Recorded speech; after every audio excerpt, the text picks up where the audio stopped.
Good evening. My name is Ian Pike. I'm a faculty member at UBC in the Department of Pediatrics in the Faculty of Medicine, and I'm the director of the BC Injury Research and Prevention Unit. We do a lot of work, including much work with Tom's organization over the years around injury prevention in this province. I've declared our bias, I think, in the title of this presentation, Popping the Bubble Wrap, Risky Play for Children. We are interested in addressing overprotection and what has been popularly called in the media bubble wrapping and helicopter parenting. While it's very important to supervise, to ensure the healthy raising of your children, it's also important for healthy development, as I'm going to talk about in this presentation. It's also very important for your children to be left alone, to manage or to be exposed to and manage risk on their own without you helping. In fact, it's critical to their healthy development. Okay? And so we're going to talk a little bit about that. Now, the first thing I want to do is just let you know what the session says tonight, play that you may have. Then I'm going to talk about what risky play is. We're going to hear from a young member of the North Vancouver community, Sabrina, so she's going to talk to you as well about what her perceptions are around play opportunities and what risky play is to her. I'm going to talk very briefly, because I know some of that can be very dry, but what the research says about this, because it's really important that we do understand what research says about parenting, about risky play, about child healthy development. And then Heather's going to take the stage and talk about bubble-wrapped recreation and what the way forward might be here in North Vancouver. Throughout the evening, we're going to ask you to participate with discussion, with observations, with input, so that we want to make this quite reflective and quite active for you. So let's begin. And I can read this, so you don't have to focus on the screens. I want you to close your eyes, please. And I'd like you to think about a child who is near and dear to you. Might be your own, maybe a niece, a nephew, a friend. Now, what do you want for that child as he or she grows up? And decide upon 2 or 3 most important attributes that you want for that child. For example, is it good health? Is it future wealth? I just want them to be happy. We hear that a lot. Think about what those attributes are that you would like for that child. Please store those as a memory. None of you are old enough in here to not have short-term memory problems just yet. Now I want you to go again with your eyes closed and think about your childhood play activities when you were 9, 10, 11 or thereabouts. Okay? What was your favorite thing to do? What could you not wait to get home and start doing? Think about where you were in that activity, in that play. Who was with you?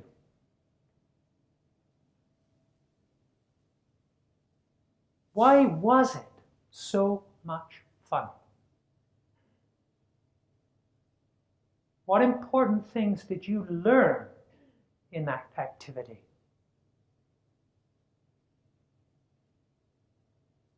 Now, remembering where you were and what was going on and who was with you, I'd like you now to focus on the screen and answer this question. Did it look like this? How many said yes, that's exactly it? Not a one-a. One? Okay, thank you. But typically when I speak to people of a certain age, not one person puts their hand up. I just came back from the same sort of presentation with a couple of hundred people in Ontario just last week. Not one person. So it didn't look like this. What did it look like? Was it more like this? Yeah? How many clambered the rocks on the riverside? Or perhaps it was more like this. The rope tree. Right? So, what is it that's going on with our play and our children's play? Can you just close your eyes one more time for me, please, and reflect upon that place again and the fun you were having and the people you were with? And I want to ask you now, what did you learn during that play activity in that place with those people, in what you were doing? Did it involve any risk? Did people with you ever get hurt? Seriously? And would you consider that play that you engaged in as a child, would you consider that risky play? How many would consider what you were doing there risky play? You can raise your hand. Back then, when you were a child. Thank you. It seems like there's a bit of interest in talking about what you did when you were a kid, when you were playing. I'm always interested in why that is. My personal opinion, because it's so quite different than what it has today. We want to explore why that is. Okay. Now, let's just come back to this definition of risky play. Ellen Sandsetter is one of the world's leading experts in risky play. She joined Heather and I in Montreal last year to talk about this. She's defined risky play as that play that is thrilling and exciting forms of play that involves risk of physical injury. Okay? They could get hurt. Now, when you defined your risky play, you said it had to have challenge, had to be dangerous, had to be interesting. Would you agree that there was a risk of injury? That you might get hurt doing it? If there wasn't, it wasn't fun. If there wasn't, it wasn't fun. It was boring, right? We didn't like boring play. These quotes underneath here are all from children that Ellen interviewed as part of her dissertation work. It's scary and fun at the same time. Okay? It's thrilling, but I get a little bit scared. Okay? And it tickles in my tummy. I love that. It's when the kids get that, oh, you know, and they go, oh, and they get that nervous laughter. That's when they're playing. And if we don't see that in our children, I would question whether they're actually at play. And we all know play is the work of children. We have to go 9 to 5, so should they. I'm serious. If they're not doing 40-hour a week, they're not getting enough play. Okay? And if we overscript that, we overprogram it, and we say, I'll drive you to this one and drive you to that one, that's not the work of children. That's the work of mom and dad, being a taxi. Okay? They must get this for the healthy development. So that's what we mean by risky play. Ellen goes on to describe what the elements of risky play are that make it fun and dangerous and challenging and interesting. And these are them. It includes play with speed. Okay? You got to be going fast sometimes in order for this to be fun. You've also got to play at height. Okay? How many climb to the top of the tree? How many climbed to the top of the tree the very first time you tried to climb that tree? Good for you, yeah? Were you a little bit scared? Don't remember. Most kids get to the top of the tree after their own graduated progression, right? Left alone, they have this innate understanding of what they can manage today. When mom and dad get involved, that old book goes out the window.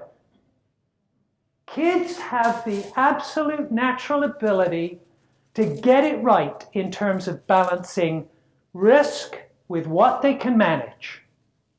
Put a parent or an adult in that mix, and what you get is, oh, don't go so, oh, come down from there.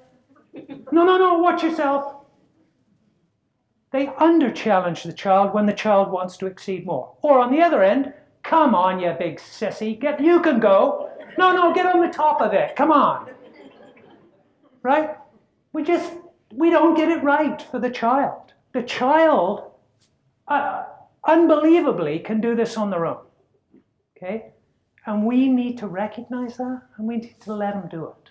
At what age do they start recognizing that? You know what? Babies do. They're born with it. They're born with an understanding of what is risk. If you remember back to your university child psychology classes, the classic experiment of a crawling infant on a patterned floor that appears to be a drop-off. It's not, it's a level floor, but they pattern the floor as an optical illusion, and it makes the edge look like it's the edge. The kid's going to fall off. And the kid goes in the first day and they look and they back away. And then they creep up and they gradually turn sideways to get around on this thing. It's a classic experiment of how kids manage perceived danger. And they come with it. We interfere with it. Okay? It involves dangerous tools. How many of your kids know where the tool kit is? And they're free to go get the hammer and hit whatever they want. Okay? Let me modify that a little bit. But they know where it is and they know how to use it. Like, so many parents are worried about, don't pick up the saw. You know, don't bang your thumb with a hammer. Well, banging your thumb with a hammer is part of learning how to use a hammer. Right? Well, I won't do that again. You know? So, it involves that. Dangerous elements. Kids are fascinated by fire. Come on, whenever a fire's being lit, can I help? Can I do it this time? Please let me light the fire this time. And the final element that Ellen talks about is getting lost. Excuse me. Not that I would ever advocate for a child getting lost. What this means is, child needs a place to go alone. How many of us had the fairy village? When you played, there was that place that was magical little place that no one else knew about, that you went to, and it was your fairy village, or it was your whatever place, right? Adults, out. In fact, we don't even tell them about it, because if they find it, it's ruined, right? So that's what we want. So, let me ask, if you've thought about your childhood, think about the activities that your children do today that they can't wait to get to. Minecraft. Yes. So we have a digital age where a lot of play and a lot of socialization happens here. I don't know the research on this very well, but I have some personal thoughts. I have a grandson who's 12, who's doing this. I kick him in the ass, I turn it off, and I say, get outside and play. And he says, okay, Grandpa. And then I'll go out and play with him until he's bored with me. And then he's playing on his own. Okay? I think they just need some assistance getting out there. Because once they're out there and left with their imagination, it happens. Kids have a boundless imagination. So this is the question that I think we need to address. What is it that they can't wait to get to? Are those activities similar to or different from the ones you did? And you know what? Does it matter? Does it really matter? I'm going to try and talk now along the lines to try and sort of help you understand whether it matters or not from a research perspective. Okay? And I'm biased, obviously. You can tell my bias coming through. But I want to argue that children don't have the same access to risky play opportunities that we had, or previous generations had. And that it does matter, and in my view, deeply and urgently. Richard Louv, how many know this author? Richard Louv, Last Child in the Woods. Okay? And the whole green play, back to nature play movement. Richard Louv has speculated that this is the first generation, our children, 11 and 12-year-olds now, this is the first generation of future leaders all around the developed world who, because they are overprogrammed, helicoptered and bubble wrapped, will be the first generation of future leaders who, because of that, have no creativity, no imagination, and almost no problem-solving skills. And my question is, do we want to grow old in a world with leadership like that? I'm saying, no. We got time. Let's change this. Let's move the dial or pendulum back a little bit. And I understand the concerns about safety of their children. We're going to talk about that in this section. However, the thesis is those elements that Ellen has described that are part of risky play, that are essential, and risky play being essential to child development, well, they're just not permitted. Okay? How many of you see kids playing with matches and fire as a part of their play in the park? I don't know that no, wouldn't happen. But we believe that this is all part of crucial development. I want to address your earlier point about we jumped on our BMX bikes and we went, how far? Pretty far. Well, from Kilmer up down to like Richmond Park. How much is that in miles? Couple kilometers, 3 kilometers maybe? And now you would permit... How far for her to go? Oh, like I'd be following her down the lane. Okay. I can agree with myself. So I'm going to explain this picture to you. This is a UK study, and they've done much of the work on play research has been done in the UK. But this is the play area, latitude, freedom across 4 generations of 8-year-olds. So you can look at great-grandfather George, who at age 8 had that big pale area as his play roaming range. It equaled 6 miles from his home, and he was allowed to travel 6 miles on his own to go fishing. Okay? At 8. Then you look at grandfather, which is sort of attached to his play space. His name was Jack, and at age 8 in 1950, he was able to walk about 1 mile to go play in the woods. And these restrictions are imposed by parents. Okay?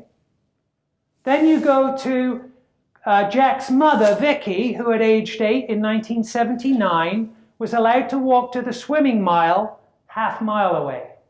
Still probably in view of the house if it's a flat terrain. And finally, son Ed, who's now 8, is now only allowed to walk to the end of his own block. What has caused these changes? Because freedom to roam, getting lost is one of the key elements of play for children. What's changed in our world? Obviously. One of the concerns that you raised there was about abduction. I'm going to talk about that in a second. Do you have a comment? Oh, I was just going to say, when I look at the years, I think about radio and TV. Yeah. The mass communications and hearing about all of the things Sure. that are happening to children. Sure. And that's where Population. Population? We've got much more population. Yeah, okay. So maybe people don't know their neighbors as well as they used to, and there isn't that feeling of community trust to allow kids on the street, maybe. Yeah. Neighbors aren't there now. Neighbors aren't there? Moms are working. Yeah. So the streets are often empty if you're a stay-at-home mom with a small kid. Sure. You're the only one on the street. Absolutely. Right? Yeah. Scary. But I think people are bombarded with negatives.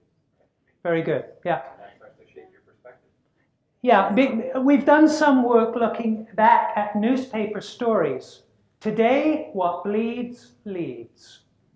That's the media ethic, right? If you go back to 1950, when George was a kid, it was different. It wasn't. That story wouldn't be front page, it would be somewhere behind. Okay? I also want to give you some statistics. In terms of stranger abduction of children, the rates have never been lower than they are today in Canada. Period. Never been lower. The kids are more safe, as a statistic from stranger abduction than any other time previously. You were more at danger. In fact, do you know what the risk is of a child being abducted by a stranger?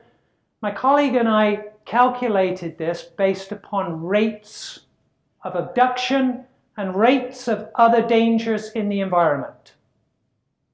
You are 15.7 times more likely to be struck and die by lightning than your child is to be abducted by a stranger. It's remote. It is very, very remote. The other danger that people fear is traffic. Okay? I don't want to let my kids out in the traffic. Well, there's always been traffic on the street. It may be different today. I don't know. The rates of motor vehicle crash-related death and injury, because I monitor this, have never been lower in British Columbia than they are today. So my question then is, as parents, why do we cause that scheduling? Lots of times I've talked with parents and they say, well, if they're just got idle time, that's wasted time. Actually, that's the best time for children's creativity and play to emerge, is in the time that's idle and unscheduled.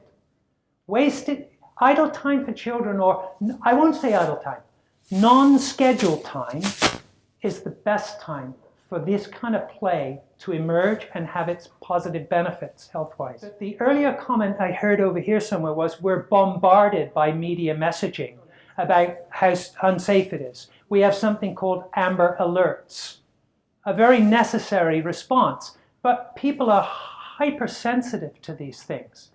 And I think we need to bring it back in balance and understanding through discussions like this that say, in fact, the risk is low. In fact, the type of play that your child is missing by not being able to roam, by having overscheduled time, is detrimental to their health in the long run. I would suggest that within all of that mix, allowing the child and encouraging them to play outdoors on their own is also got to be part of that mix. And not saying, okay, it's, we're going for fun now, we're going skiing. We're going for fun now, we're going. One of the other things further to the traffic concern is, as we program kids, we tend to drive them there, right? We've got a backseat generation. We do. They walk along with their booster seat, right? It's part of the equipment. I'm going to the car now because I'm going to this lesson or that activity or wherever. You know what we're doing actually when we put them in the car and put another car on the road with a child in there? That actually is increasing the risk of child injury and death in a motor vehicle crash for that child. The very fact that they're on the road in a car rather than playing somewhere else during free time. Okay, I'm going to move on, sorry, because I got a bit to cover. Developmental benefits, risky play. We know from good research, physical motor competence is increased in children who are given free time to play and to manage their own assessment of the risk and move through it. Their spatial orientation means how they understand space, and particularly something that's called kinesthesis, how their body is in space and where their body parts are, improves. So the time when they get on the monkey bars and one arm slips off, they know, oh, I got the other one. They're better at it. They have environmental competence and literacy, self-worth, self-determination, and efficacy, and there's a whole list of metrics that you would want your child to excel in. And it comes from this kind of play. How many of you have heard of cognitive behavioral therapy? Okay, so you know this, right? And it relates to my previous point about kids coming with an innate understanding of how to expose themselves and manage risk gradually, according to their own self. It's like cognitive behavioral therapy. You increase the dose to which you want someone to accommodate to. Kids do it by themselves. Okay? And so getting up to the top of the play structure is something that a kid is able to do on their own without interference, over time, at a rate that is comfortable for them according to their own risk assessment.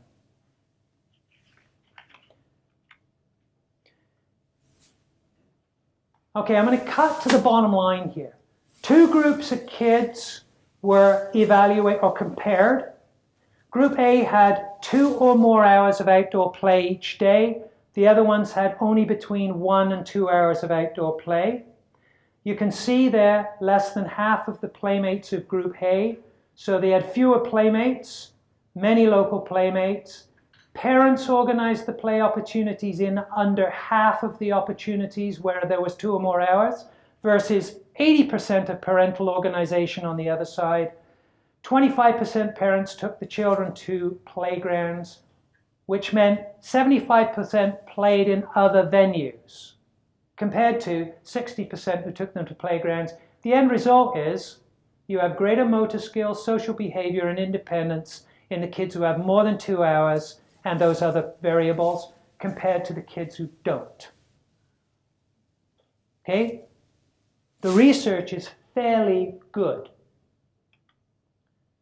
The paradox for us, though, is that keeping kids safe means letting them take some risks.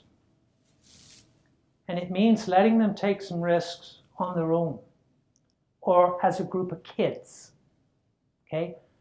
Not with our interference.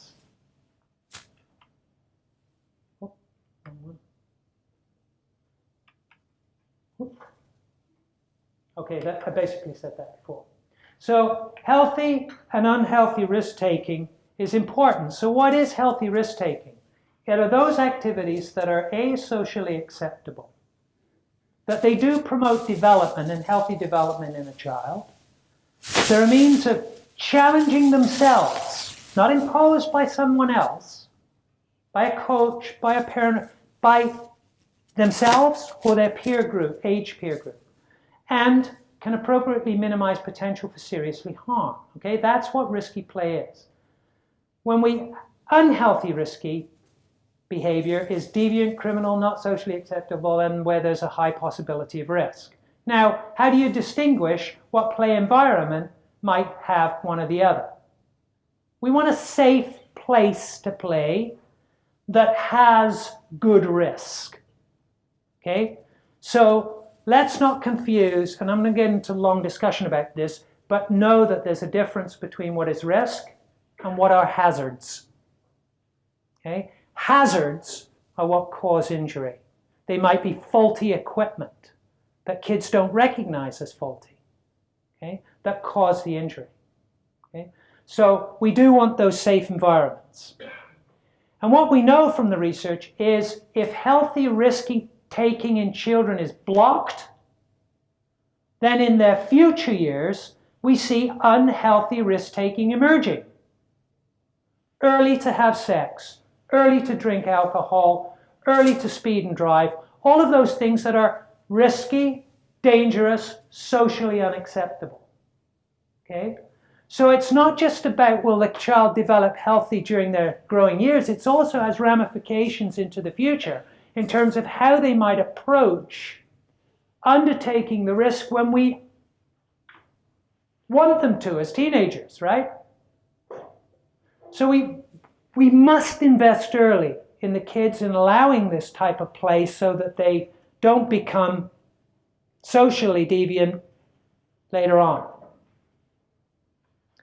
360 children, 12 to 16, those who most of them rather, engaged in healthy risk-taking and went on to successful older teenage years.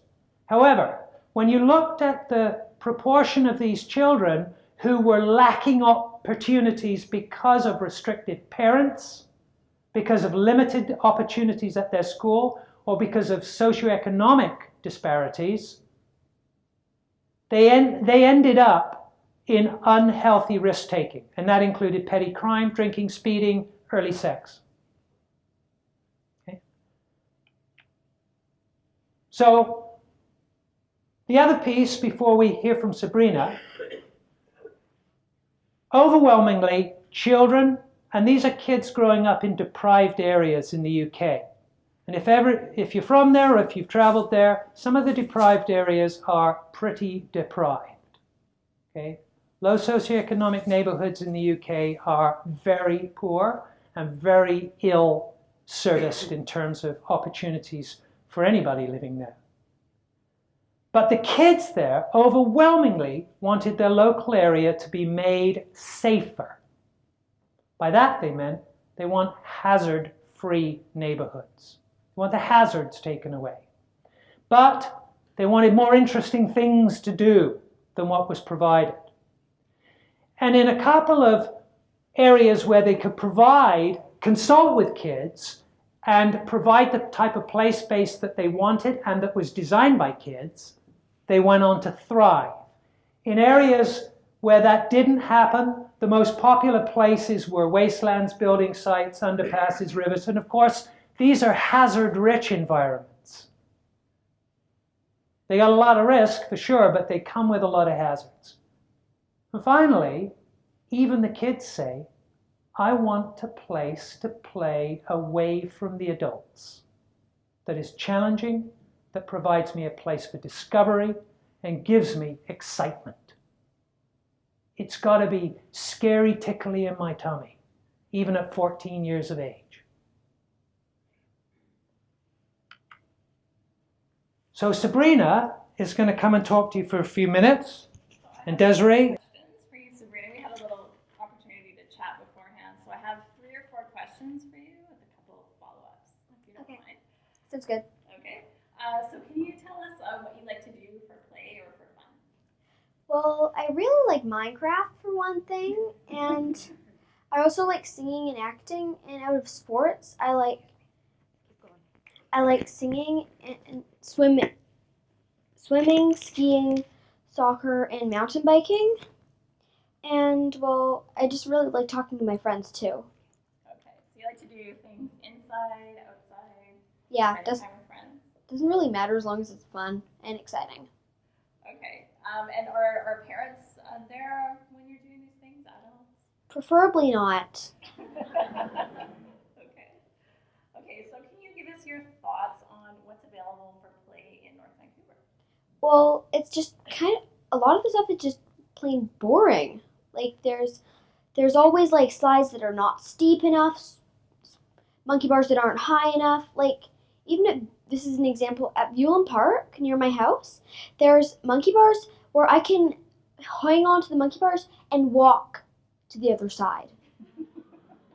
That's not much fun. That's not even sarcasm. And at Carisburg Park there used to be this awesome steep slide, and they just took it down one day. Rest in peace, slide. And at John Lawson Park, they used to have these awesome teeter-totters and these big climbing structures, like kind of metallic cube thingies. And there used to also be these like bars that you hang on, not really monkey bars, but just for swinging and climbing on. And they took all of them down. That took the fun away. Yeah, pretty much. And you and your friends had a response to this. You started a group. Can you tell us about that? Yes. Me, my sister, and 3 of our friends, well, we were walking to this park that was hidden in the woods near our house, and it wasn't there anymore. That prompted Stop Save Our Parks to start.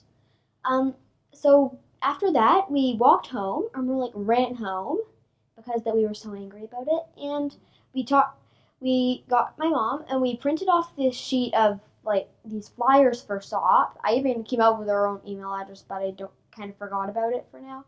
And then we kind of just went to a few local parks and handed out flyers to random strangers. And what did the flyers say? It was something about like, why take down the fun stuff when it means no one's gonna play on it anymore? Okay. And how did people respond to that when you gave them the flyers? Some people were just like, thank you for the flyer. Some people kind of ignored us. Just, we didn't have it very big then. Okay, but you have some ideas. So can you tell us what you'd like to see happen in North Vancouver? Well, I definitely like to see some of those witch hats. And there's this, and definitely more like crazy wooden random structures that are just for random climbing. And some of they're at Whistler, the playground in Whistler Village, there's a slide that's kind of like a disc slide it's kind of like, maybe judging by the picture that was up earlier, like a miniature witch's hat that seats like 6 kids. And like I'd like to see a few more of those and a few more merry-go-rounds, I guess that would work. Okay, and if you had these kind of structures, how would that change your experience of play? Well, I definitely spend a lot more time outside, for one thing. But then again, it's usually raining, so so maybe on the sunny days I'd spend a lot more time outside. Okay, and I just wanted to end with we were talking about recommendations before. Do you have any recommendations for people who make decisions about play spaces? Well, yeah, maybe like before you build a park, interview kids asking, would this structure be fun? Would you play on this structure? Is this risky enough for you? Like, would you have fun on it? Okay, so ask kids. Yeah. Okay. And not just 5-year-olds.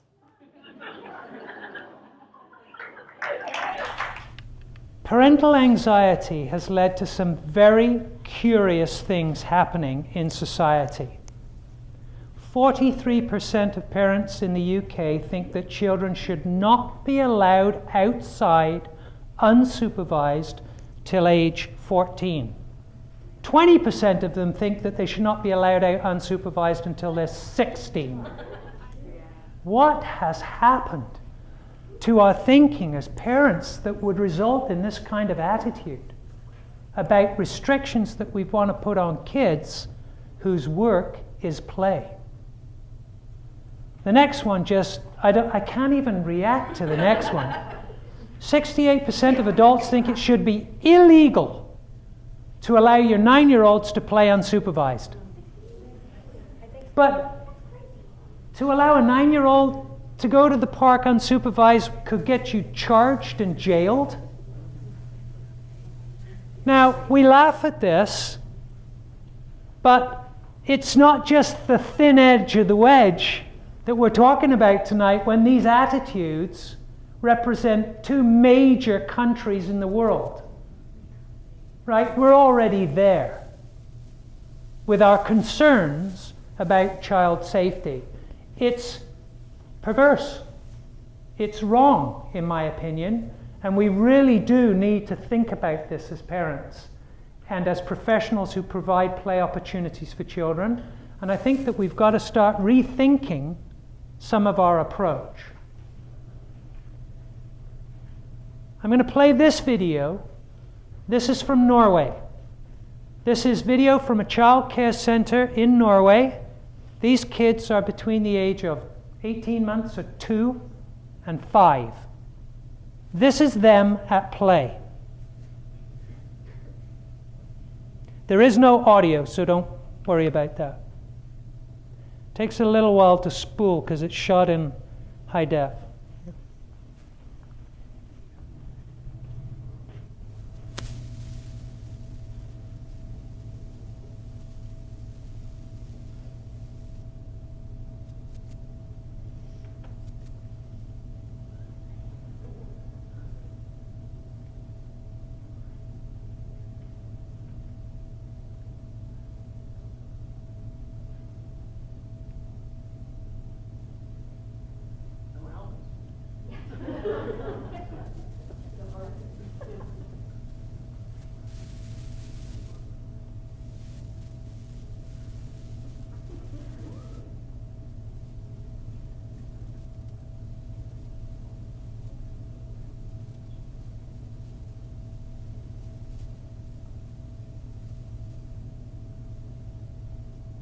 And I do want to say, this is not a renegade childcare. This is a government-sponsored, regulated childcare center. Okay.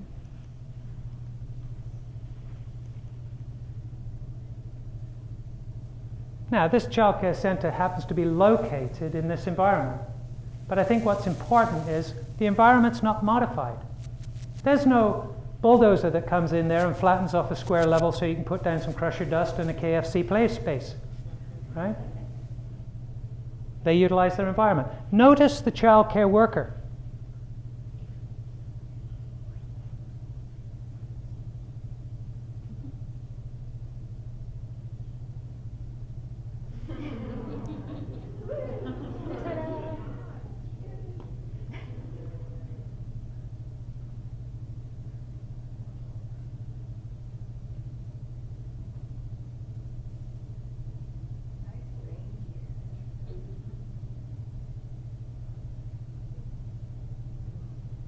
So we've watched this over and over and spoken to the author who filmed this. The kid was not upset about being on the ledge. The kid was upset because she couldn't get her hat back on. And immediately,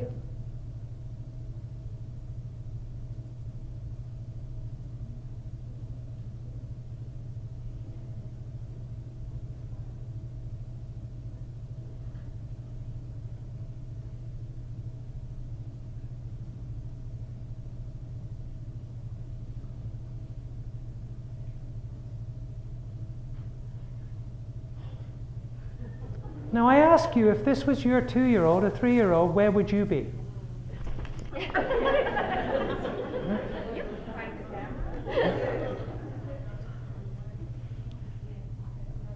One kid lost his shoe here. Oh.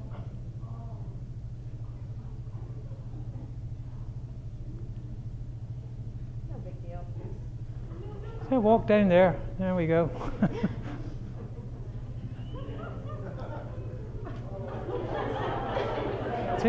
See, I got your shoe.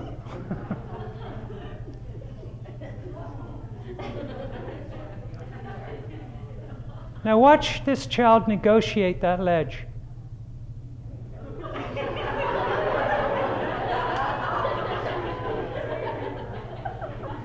Whoops.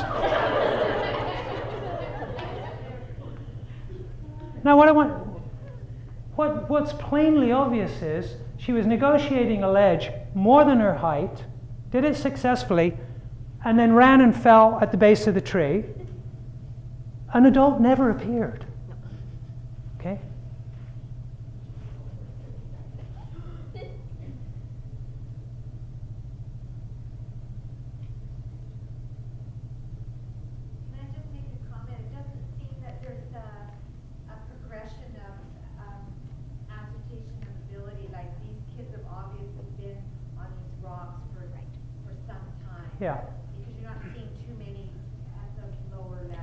Well, they've been in this daycare since they're, I think I'm right in saying it's from 2 years of age. So the little child that negotiated the slide there wasn't a heck of a lot older than that. So she hadn't been there that long.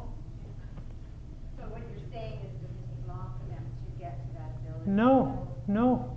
And one of Ellen's comments about this is that they learn competence by doing it. Yeah. I'm Director of Recreation and Culture here in North Vancouver, and have had the pleasure actually of being a friend of Ian's for longer than we're prepared to say out loud.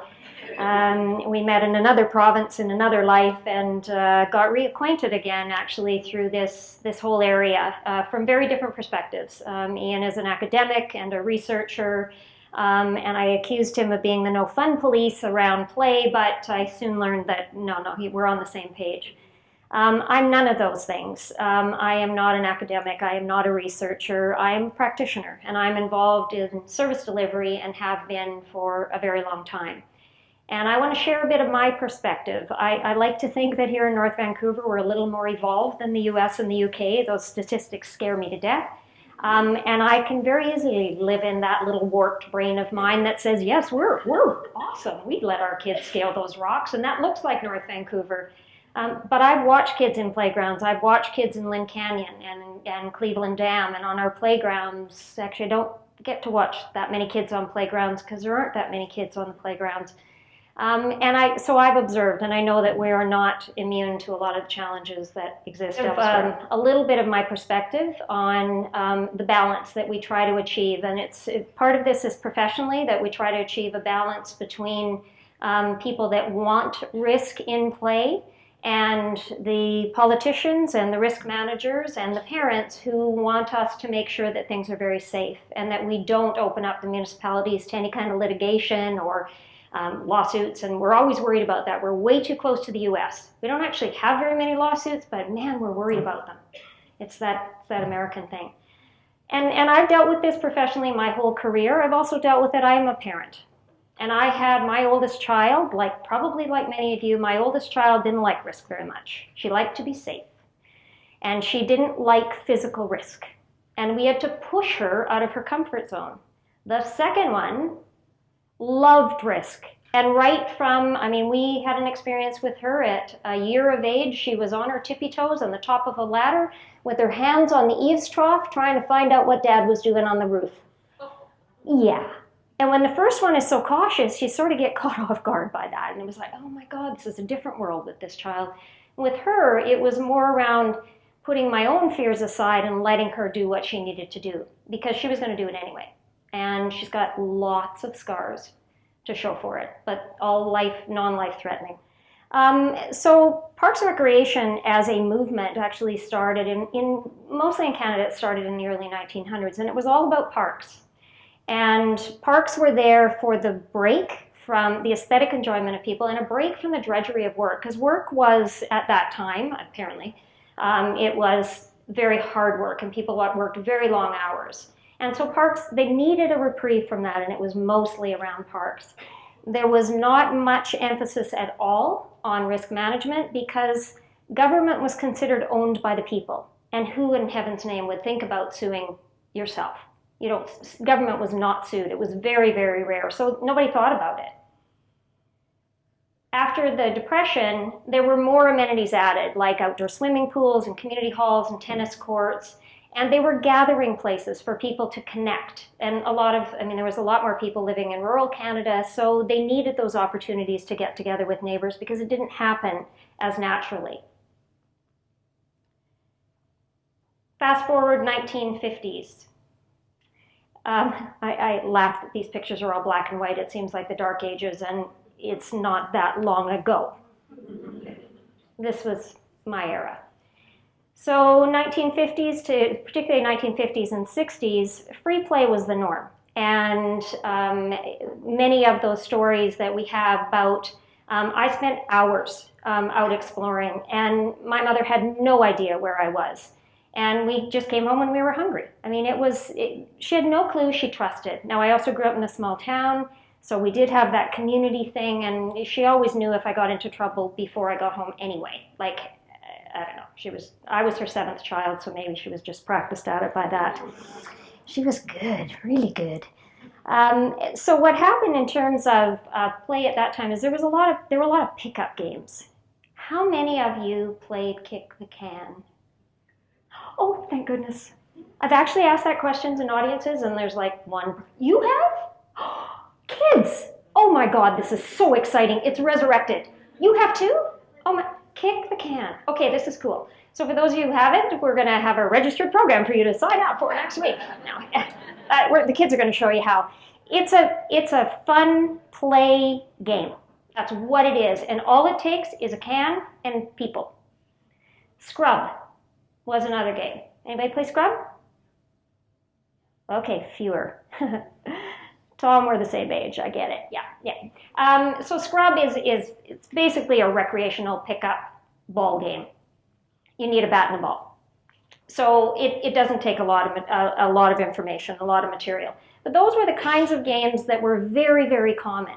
And you did it in your parks, on your streets, and your school grounds, wherever there were opportunities. And again, parents didn't worry. Well, maybe they worried, but they didn't stop you. And we learned a lot. We learned how to challenge each other. We learned how to understand risk, how to accept risk, how to problem solve, how to get along with each other. We learned a lot through this kind of play. And there was color, just for those of you that think that, God. Now this slide. So when Ian asked about where was a place that you couldn't wait to get to, for me, we had the privilege of, we had a cottage, and it was on a lake in Saskatchewan. And our lake, our village beach, had a raft, a dock, a metal slide that is really challenging when it's 40 plus in a Saskatchewan. Oh yeah, you always have to wet that puppy. And if it had gravel on it, oh yeah, no, not so good. And what it also had was a tower. We called it the tower. And it was a rite of passage. When you could swim far enough, you could swim to get to the tower. That was huge. And then when you could dive off, the low board. And this was a A-frame metal handmade platform that had a wooden low board and a wooden high board that went in different directions. And you had to learn how to dive or go off and miss because the legs were wider than the board, right? So you got to get good at this. And we did. To my knowledge, no one died. No one had any serious injuries. But we challenged each other. I mean, we would spend 6 hours a day, at least, on this tower. And I'm going to come back to this. It was in the early 70s that Parks and Recreation departments across Canada as well started to get a lot more into programming. And swimming lessons were some of the first. And I accused Ian because he taught swimming. I said, that's him, actually. But it's not. You weren't old enough, right, Ian? So then we go to 1980s. One of the things that we experienced then is that there were a lot of adventure playgrounds. And they were very cool. Adventure playgrounds, creative playgrounds. There weren't a lot of them, but a lot of communities had one. And what these were, it was more about the experience. And the kids got to discover and create and challenge each other and discover little secret passageways that no adult would ever know or would ever dare to go into. And so it sparked their creativity and their sense of wonder and their sense of challenge. And we don't have very many of those anymore. What also happened in the 80s, we built a lot of facilities. And we're now having to replace a lot of the facilities. We started here in Harry Jerome or Lonsdale or the Rec Center, depending how long you've lived here, is our oldest, and it's clearly at the end of its life. And we're having to replace a lot of this infrastructure that was built like every other municipality. We built sport-specific facilities, I don't know if there was ever one here, but a roller skating rink. Most communities had them, they were a blast. And we started a lot of programs, in part because people wanted to come indoors. Because there was this notion, physical activity was getting to be more and more important and more recognized for personal health. And so there was demand. And people started to think that the more exposure your kids had, to every activity under the sun, the more prepared they were for adulthood. We still have that problem, but we benefited from that. We, like many, many municipalities, our participation numbers and our revenues increased and increased and increased, and we offered everything. But at what cost? We drove kids inside. And part of that was at the same time as technology started to get way cooler. Internet was more readily available to people in their homes. I grew up with I sound like I'm 100, 2 television channels. 2. Now, what are there? Well, there's 10, and they just have them with all different names. I know there's only 10 channels, but that happened at the same time, which all caused kids to go more and more indoors. Plus here, there's the rain. Where I grew up, it was 40 below. But I know, it's just water. You don't have to shovel it, and it doesn't even, yeah, exactly. I'm going to miss my spot here. So go to the 1990s. So this is when, as the research tells us very well, that parents started to get a little bit more paranoid. And kids in grade 3 started to be walked to school, and parents organized all the play dates, and everything was supervised, which in my day, if my mom would have done that, she would have been viewed as paranoid. And in fact, one of my aunts was labeled as paranoid, and if she had her way, she would have wrapped her kids and kept them inside, and she did her best to do that, but they fought it. And I get it. Like, I mean, my youngest daughter scared me to death. She did, because she was taking physical risks all the time. And then when they're teenagers, like the 16, keep them inside. Yeah, if you don't have teenagers yet, good luck. No, it's great fun. But this was a different era of parenting. And many of you know that. It was high fear, high control, low risk. Those were the characteristics of parenting that are very well known. And kids were bubble wrapped against all possible harm. You already saw this picture. There's some really cute pictures of kids being bubble wrapped. We as a service provider, and we're not alone, we started focusing more on safety. And I don't know where that came from. Honestly, I don't think anybody said, it's time. You need to be more safe. Your facilities, your programs, your services need to be more safe. I think it just happened at the same time as parental fears became a little bit more pronounced. And so we created rules, and we implemented waiver forms, and we made sure that all of our instructors were very well trained, and on and on and on. It was also at this time that school boards started to rely on PTAs, now PACs, to do more around playground development. And so the schools became a real focal point for development of play. And right around that time, we had the Canadian Playground Safety Association standards. And we jumped at those because it meant that what we did met some standard that somebody else said was safe. But what we now know, those standards are guidelines. They're not rules. Nobody says that every playground that is installed has to meet those guidelines. That's a choice that a municipality or a school board makes. Are we making the right choice?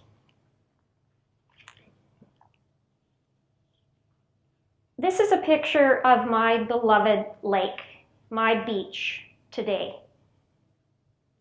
Don't you want to be there? There's nothing. There is not one thing left. In fact, that dock belongs to the cottage beside.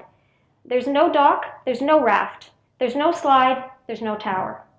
Every single one of those elements were removed because the insurance costs got too high. And the village said, we can't take that risk. It is the most boring place, other than you can swim, but why would you go there? Sabrina wouldn't. Her friends wouldn't. Look at her, she's already going, oh my God, that's disgusting. She's what? She's playing, she is playing Minecraft.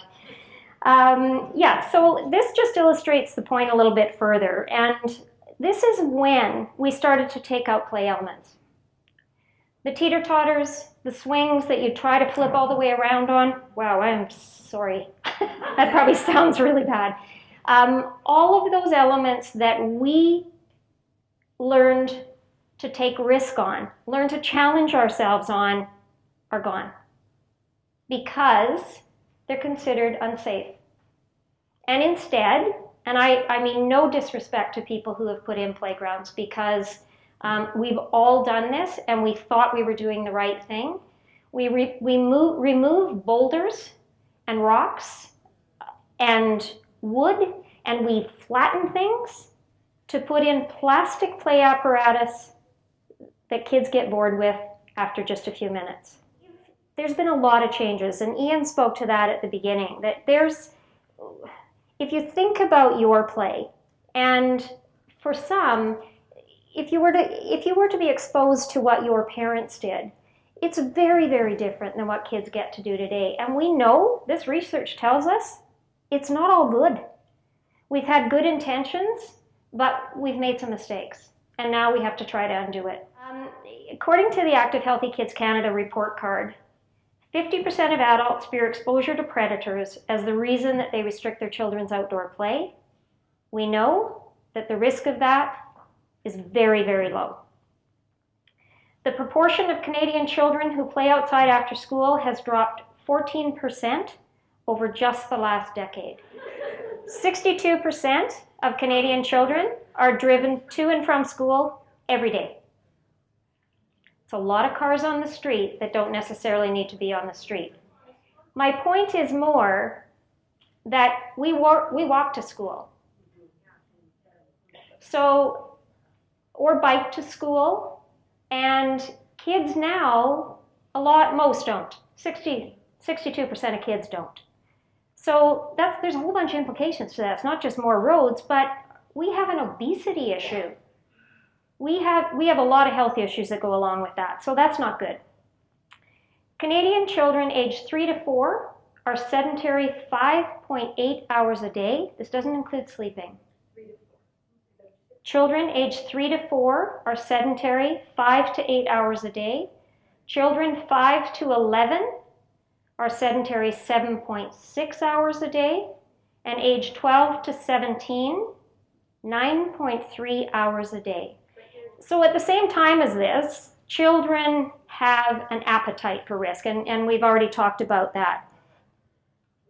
And they're going to find it. They're going to find it on construction sites. They're going to find it on Lynn Canyon. We know that's a cool place to go. Is there risk? Yes. Do we want to prohibit it? Only those places, I think, where there is significant risk of serious injury or death, which can happen. It's removing those hazards. It's not eliminating all risk. There's also, at this point in time, there's a growing interest in what we would consider to be fairly significantly risky activities, such as flyboarding. I don't know if you've seen that. It's where there's an ad for some bank, I think, on TV right now, where it's water jets, and you stand on, have you seen, oh my God, I want to do it. It looks so fun, and I figure, what's the risk? I'm going to fall in the water, big deal. Parkour, where they use the streets and the buildings and the sidewalks and ramps as things to flip over and jump off roof to roof. Talk about risk. And in our community, longboarding. I wanted to give you a sense, because I work in a municipal world, and this is one of the things that municipalities deal with. You've got people who want to do activities such as this and are going to do it, and you've got people who want to prohibit it. And it's a very, very delicate balance, because what's the right answer? Compromise. Good segue. There's some really good work that's been done in the UK again. They seem to be leaders in this area of play. And it's about, instead of doing a risk assessment of a particular park, playground, facility, or activity, to do a risk-benefit assessment. To say, if you mitigate that risk, if you take away those elements which are probably causing the greatest potential for injury, what is the benefit of that activity? What's the impact on the benefit of the activity? But the best way I can illustrate that is, we had a conversation around whether or not we should have mandatory helmet use in arenas. Because ice is slippery. You can fall, you can hurt your head. And we know that if you wear a helmet, you're going to have likely less damage to your head. And what we had to go through is this debate around if we say that everybody who goes public skating has to wear a helmet, what's the likelihood of a 13, 14, 15-year-old coming to public skate?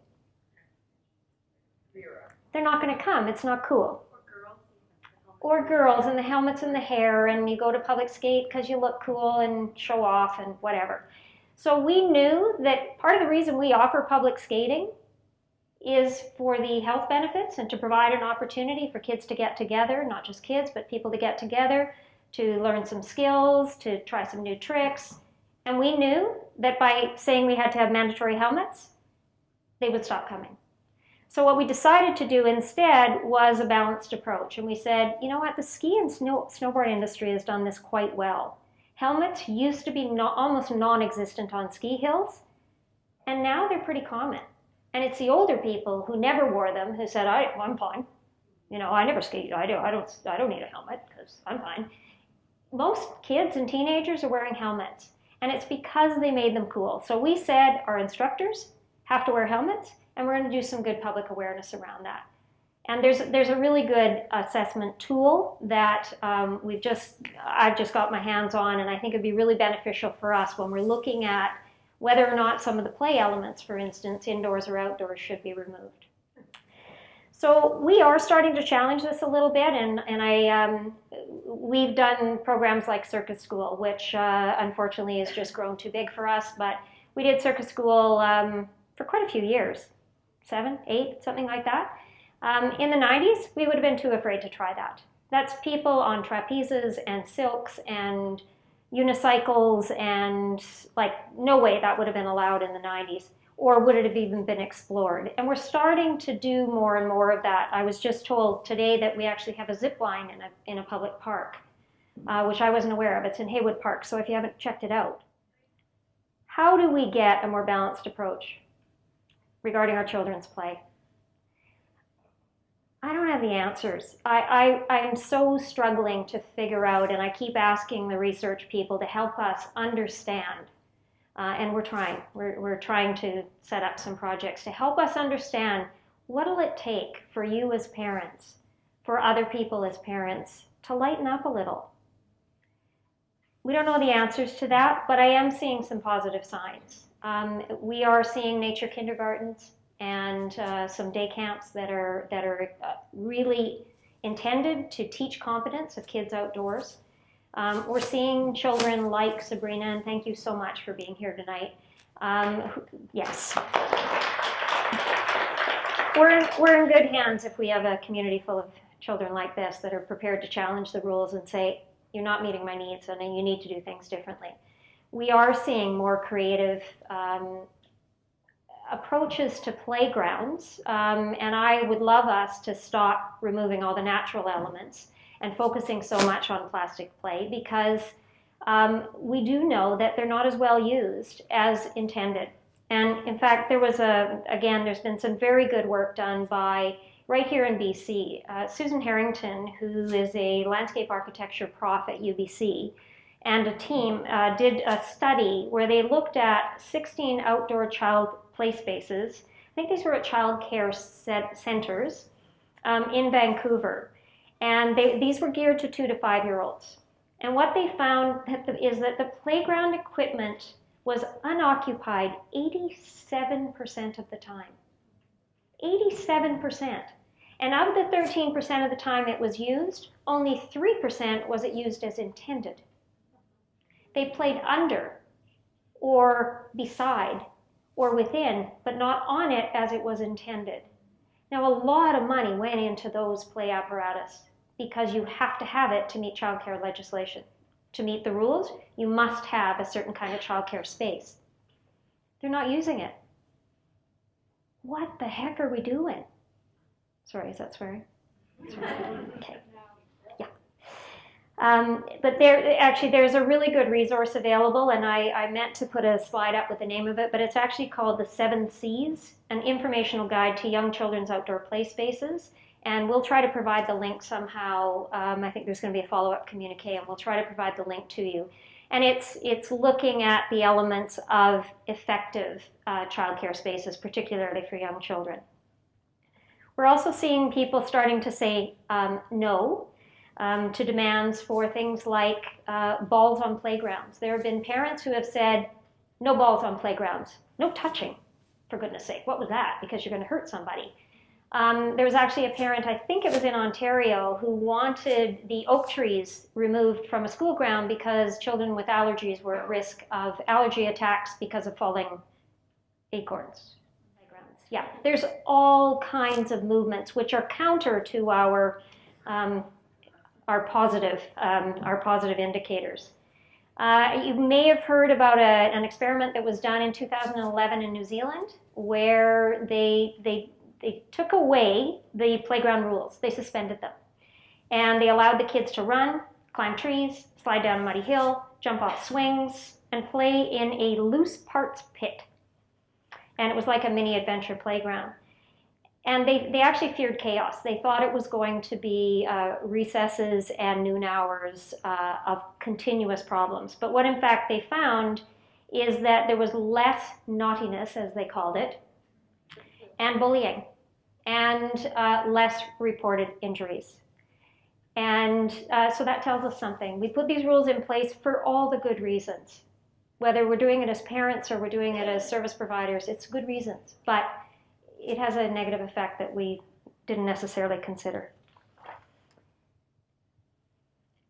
We're going to get you to do a little bit of discussion, and we have less time left than we had hoped. But if you go back to when Ian first started, he asked you what you want most for your child or children.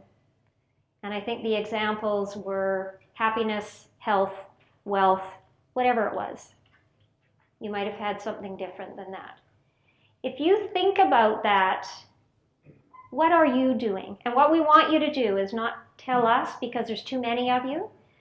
We want you to talk together like you did previously. Say, what are you doing to promote this? What would you like to change? And what's your first step?